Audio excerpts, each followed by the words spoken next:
Right రాష్ట్రానికి సరిపడా యూరియాను అందించడంలో కేంద్రం విఫలమైందని అన్నారు. పెద్దపల్లి కాంగ్రెస్ ఎంపీ గడ్డం వంశీకృష్ణ రామగుండం ఎరువుల ఫ్యాక్టరీని సందర్శించామని, అందులో లోపాలను గుర్తించామన్నారు. అధికారుల నిర్లక్ష్యంతో ప్లాంట్లో సాంకేతిక లోపాలు తలెత్తుతున్నాయని ఇప్పటికే కేంద్ర మంత్రులకు చెప్పామన్నారు. ఫ్యాక్టరీలో జరిగే లోపాలపైన సమగ్ర విచారణ జరిపించాలని డిమాండ్ చేశారు.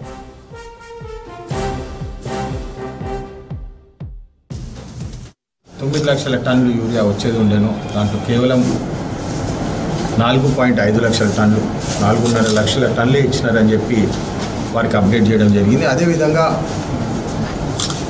ఈ సమస్య ఇంత పెద్దదయ్యే ముందే మేము సీఎం రేవంత్ రెడ్డి గారితో నడ్డా గారిని కూడా కలవడం జరిగింది.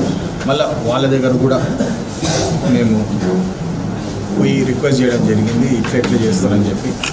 మరి యూక్రెయిన్లో నుంచి 8 లక్షల టన్నులు మొత్తం కలిపి ఒక 30 to 35 లక్షల టన్నులు ఏదైతే ఇంపోర్ట్ రావాల్సిందో మేము దాన్ని సక్సెస్ చేయలేకపోయినాము.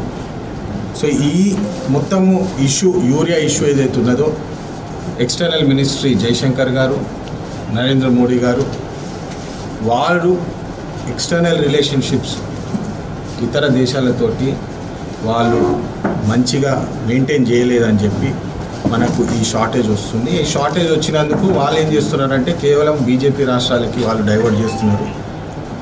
మరి మన రాష్ట్రం ఇంత దేశానికి ఇంత ఆదాయం ఇచ్చినా కూడా మనకి ఇట్లాంటి చిన్న చూపు చేసి యూరియా కట్ చేస్తుందని చెప్పి దాని మీద పోరాటం చేసినాం.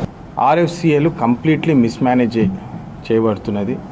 అప్పుడు నేను దాదాపు 2 నెలల ముందే ఆర్ఎఫ్సిఎల్ విజిట్ పెట్టుకొని అక్కడ అధికారులతో మాట్లాడి ఇక్కడ అవుట్పుట్ ఏంది కథ అని చెప్తే మొత్తం చెప్పి రియాలిటీ చూస్తే ఏదైతే 13 లక్షల టన్నులు దాదాపు 13 లక్షల టన్నులు ఏదైతే అవుట్పుట్ రావాల్సిందో ఆ ప్లాంట్ నుంచి కేవలము 9 లక్షల టన్నులు అవుట్పుట్ వస్తుండే.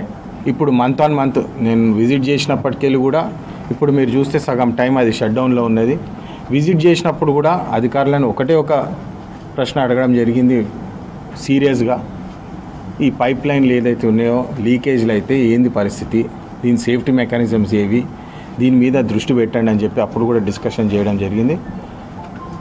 కానీ దాదాపు ఒక వారం లోపట్నే మీరందరూ చూసినారు పైప్ లైన్ సమస్యలు వచ్చేసి మళ్ళీ ప్లాంట్ బంద్ చేయాలని చెప్పి ఏదైతే జరిగిందో అది కూడా అవుట్పుట్కి మనకు యూరియా నష్టాలు జరిగినాయి.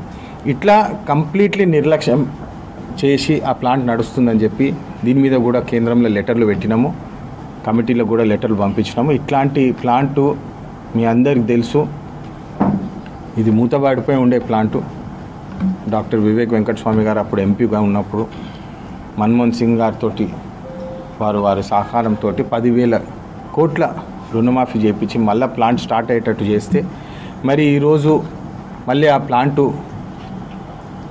అవుట్పుట్ పాయింట్ ఆఫ్ వ్యూ కానివ్వండి, రైతులకు ఇబ్బంది పాయింట్ ఆఫ్ వ్యూ కానివ్వండి, కంప్లీట్లీ మిస్మేనేజ్ చేసి ప్లాంట్కి వచ్చి ఆన్ గ్రౌండ్ వచ్చి వారు రియాలిటీ ఏందో వాళ్ళు చూడాలి. ఎందుకంటే మనం కష్టపడి రైతులకు న్యాయం చేయాలని చెప్పి ఏదైతే మేము పోరాటం చేస్తున్నామో మరి మన రామగుండంలో ఉన్న రామగుండం ఫర్టిలైజర్ కార్పొరేషన్ కూడా అవుట్పుట్ ఇవ్వలేకపోతుంది కేవలం మేనేజ్మెంట్ నిర్లక్ష్యం వల్ల అని చెప్పి ఇది చెప్పక తప్పదు. దీని మీద చర్యలు తీసుకోవాలని కూడా వారికి క్లియర్గా చెప్పడం జరిగింది. తెలంగాణకి జరిగిన అన్యాయం ఎయిర్పోర్ట్ పాయింట్ ఆఫ్ వ్యూలో కూడా ఆంధ్రప్రదేశ్కి దాదాపు 8 to 10 ఎయిర్పోర్ట్లు ఉంటే తెలంగాణలో కేవలం ఒకటే ఎయిర్పోర్ట్ ఉన్నది అని చెప్పి వారికి హైలైట్ చేయడం జరిగింది. ఫీజిబిలిటీ స్టడీ చేయాల్సి వస్తుంది అని చెప్పి వారు రిక్వెస్ట్ పంపించింది తెలంగాణ గవర్నమెంట్కి. పార్లమెంట్ సమావేశాల టైంలో జరిగింది అది. మన ఫైనాన్స్ సెక్రటరీ ఇమీడియట్లీ వారి మీద యాక్షన్ తీసుకొని వారు ఫండ్ కూడా రిలీజ్ చేయడం జరిగింది. స్టడీ తక్షణమే పూర్తి చేసి ఇక్కడ ఎయిర్పోర్ట్ సమస్యలు మీద ప్రోగ్రెస్ కావాలి, యాక్షన్ కావాలని చెప్పి వారు ఫండ్ కూడా రిలీజ్ చేయడం జరిగింది. నేను పర్సనలీ సెక్రటరీ గారితో కూడా మాట్లాడినప్పుడు so airport point of view కూడా మూమెంట్ వస్తుందని చెప్పి ప్రజలకు తెలియజేయడం అవసరం.